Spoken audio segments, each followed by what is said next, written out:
Bonjour Nicolas. Bonjour Serge. Je suis content de vous retrouver parce que je viens de lire votre livre et, certes, je voulais une leçon d'économie, mais en plus, j'ai eu le droit à un départ en vacances. C'est simple, j'ai eu en plus de l'économie, l'histoire, la géographie. Et dans votre livre, j'ai eu l'impression de vous suivre, d'être dans toutes ces villes européennes, d'être attablé avec vous dans les restaurants. J'ai eu des dégustations de vins, de bières, de plats locaux. J'ai même été sur Deezer, Société Française, pour voir vos références musicales. Enfin bref, de vraies vacances. Alors en plus, j'ai l'impression qu'en Europe, tous les gens sont beaux, sont gais, travailleurs, sont au soleil. Et puis d'un seul coup, j'arrive dans la dernière partie de votre bouquin, et là, boum, vous devez avoir vécu ça déjà, j'arrive à Roissy, je vais chercher les valises, il pleut, il fait froid, il y a les embouteillages sur l'autoroute A1. Enfin, en France, finalement, c'est affreux. La lucidité a déménagé de la France, parce qu'en fait, votre titre, il est gentil, pourquoi les lucidités habitent à l'étranger, mais est-ce que le fond de votre pensée, c'est pas la lucidité a déménagé depuis au moins 40 ans de France, et on l'a totalement perdu. Alors, déjà, on a toujours tendance à penser que l'herbe est plus verte ailleurs. Donc, je me suis dit, au fond, en entreprenant ce voyage, et je continue d'ailleurs de voyager beaucoup aujourd'hui, mais je me suis dit, au fond, en France, beaucoup de choses nous agacent, on critique beaucoup le système politique, on est fâché avec la justice, avec nos entreprises, avec les partenaires sociaux. Mais je me suis dit, c'est peut-être pareil ailleurs. Donc, je vais aller voir ailleurs, et sans doute, je vais revenir en France, réconcilier avec mon pays, en ayant pu analyser tous les dysfonctionnements anglais, autrichiens, allemands, etc. Et puis, malheureusement, c'est un peu l'inverse qui s'est produit, c'est-à-dire que je suis revenu avec un peu plus de sévérité pour mon pays.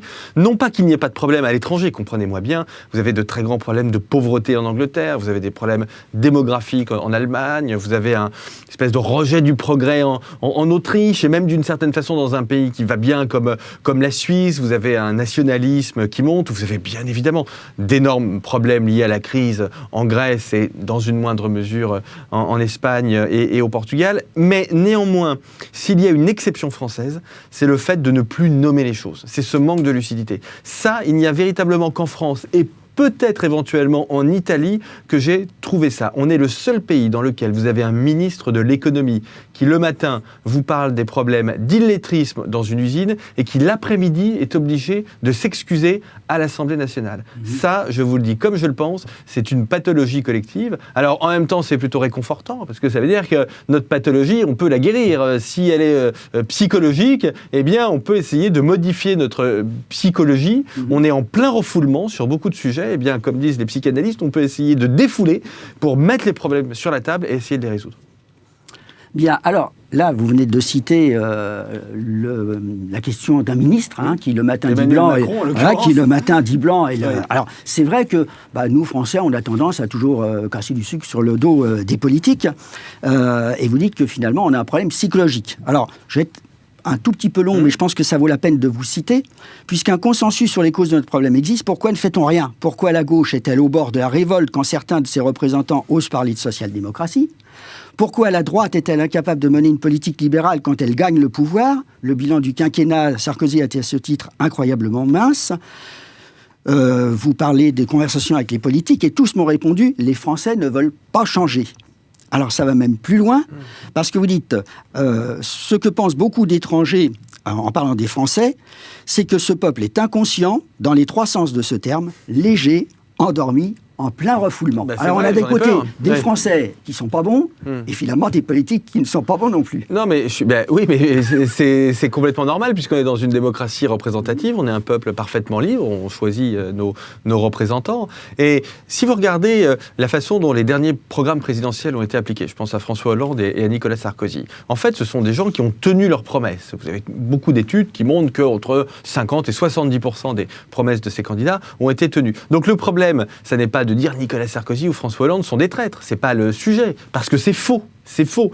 Le vrai sujet, c'est de se dire, au fond, pourquoi est-ce que les Français ne reprennent pas en main leur avenir ? Pourquoi est-ce qu'ils ne comprennent pas qu'on peut faire un grand nombre de réformes avec beaucoup d'efficacité ? Je vais vous donner deux exemples très pratiques, très concrets. Le marché du travail et l'éducation. On sait très bien aujourd'hui comment on peut revenir au plein emploi. On a énormément...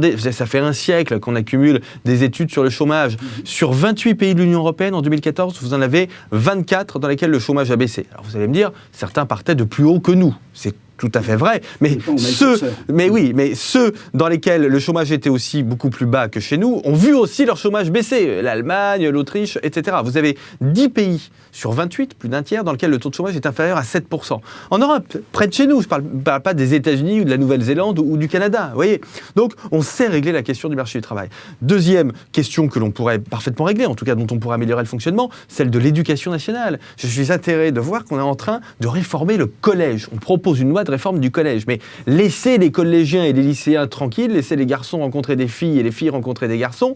Le vrai sujet en France, c'est très documenté, c'est l'école maternelle et l'école primaire. C'est là que nous avons besoin de remettre de l'autonomie, c'est là que nous avons besoin de revoir les méthodes pédagogiques, et c'est là que nous avons besoin de remettre un peu d'argent, notamment pour faire diminuer la taille des classes. Notre ami Luc Ferry avait fait ça il y a 10 ans quand il était ministre, diminuer la taille des classes dans les zones sensibles. Voilà, ça, ce sont des politiques qui marchent. Et donc, ce qui me rend malade, parce que parfois ça me rend malade, vraiment physiquement, parfois ça me rend malade, c'est que l'on sait ce que l'on peut faire, c'est ce que les anglo-saxons appellent des evidence-based policies, c'est-à-dire des politiques basées sur le savoir des sciences sociales, et on ne le fait pas. Ben, si on ne le fait pas, mon hypothèse de travail, qui est assez désagréable, mais c'est que tout simplement, les Français, à l'heure actuelle, ne le souhaitent pas encore. Alors, dans votre livre, la réponse que je n'ai pas trouvée, parce que vous aimez dire avec malice que le général de Gaulle et Pompidou ne sont plus disponibles, c'est dire, si dans les autres pays d'Europe, ça va bien, est-ce que c'est parce que le peuple est lucide, ou est-ce que c'est parce que eux, à défaut d'un homme providentiel, puisqu'on sait que ça n'existe pas, est-ce qu'eux n'ont pas trouvé un leader qui soit capable de montrer le chemin et d'aller dans le sens des idées que vous défendez? Alors, je crois qu'il y a deux réponses à cela. Il y a d'abord, en effet, l'état de l'opinion publique, même si j'observe néanmoins que les choses changent un petit peu. Mais le problème de l'opinion publique en France, c'est qu'elle est très tournée vers le passé. Et donc, pour ça que je dis, elle s'intéresse à De Gaulle, au Concorde et à Pompidou. Mais le TGV, ou au TGV, au Concorde et Pompidou, mais le TGV ne s'exporte pas, le Concorde s'est craché et Pompidou est de toute évidence pas disponible. Donc, la vraie question, c'est comment est-ce qu'on s'accapare notre avenir, de quelle façon on rentre dans le secteur des nanotechnologies, des biotechnologies, de l'intelligence artificielle, l'imprimante 3D. Voilà, ce sont ça les sujets véritablement intéressants, et ça, l'opinion publique n'y est pas encore arrivée. Ensuite, la question de l'homme providentiel. Vous avez tout à fait raison. La France a un système institutionnel qui est assez curieux, qui est assez unique, dans lequel vous avez une espèce de rapport direct entre le président ou la présidente de la République et l'opinion publique. Il n'y a pas de corps intermédiaire. Et c'est terrible parce que ça signifie au fond que l'opinion publique, elle délègue sa raison, elle délègue ses choix au président de la République, qui du coup devient un homme présidentiel dont on attend tout. Mais on demande trop à François Hollande, en quelque sorte, comme on avait trop demandé à Nicolas Sarkozy. Et donc très rapidement, il passe d'excessivement populaire à excessivement impopulaire. Et c'est pour ça que je pense que l'une des urgences françaises, c'est la réforme institutionnelle qui nous permette de réintroduire des corps intermédiaires qui soient représentatifs, de vraies collectivités locales, mais qui n'existent pas véritablement aujourd'hui, de vrais syndicats qui existent mais qui ne sont pas véritablement représentatifs, 3% du secteur privé, on va pas se mentir, des fédérations professionnelles, ce qu'on appelle des conférences de consensus, où plusieurs fédérations professionnelles émettent des diagnostics. Vous voyez, je pense qu'il faut vraiment qu'on recrée du lien entre l'opinion publique et la société civile et les corps intermédiaires pour redonner de la rationalité au débat français. La France, c'est quand même le pays de la lumière, des lumières, c'est quand même le pays de Pascal, c'est le pays de Voltaire, de Diderot, de Descartes, bien évidemment, et cette rationalité, on l'a un peu perdue.